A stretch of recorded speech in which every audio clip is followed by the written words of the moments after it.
Hello and welcome back. This is video number 2, and in this video we're going to talk about the main focus so that you have a better, clear view of what we're going to talk about in this video course.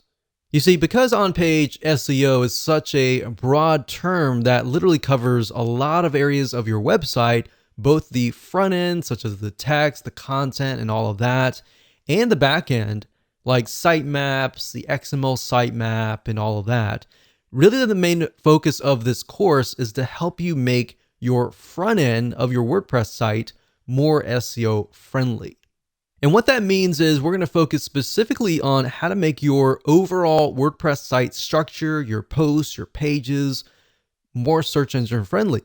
So the goal is that when Google and other search engine robots come to your site, they will know what your site is all about. Now, by robot, what I mean by that is that Google usually will send out computers, which are called bots, and they'll come and scan your website and try to figure out what your site is all about.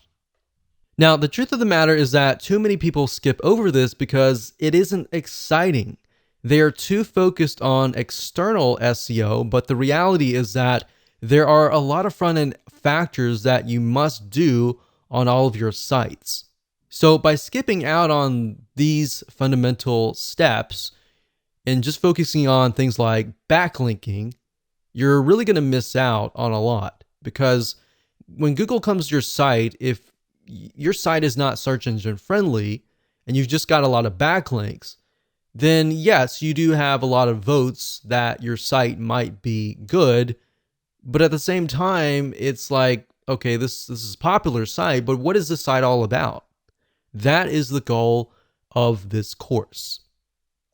Even though that seems basic, it's very often much of a skipped step. So once you get in the habit of doing the following and implementing these 5 factors, you'll actually be ahead of most of your competitors. So the good news is that most people don't do this. So the fact that most people don't do this and you're doing this, you're going to get ahead of them.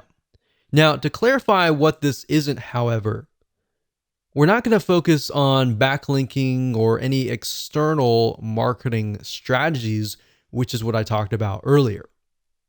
So now that you have a clear idea of what we're going to talk about, let's move on to video number 3 and discuss the 5 important factors that all of your posts, your pages, your content, your text, your URL structures, and everything else should contain.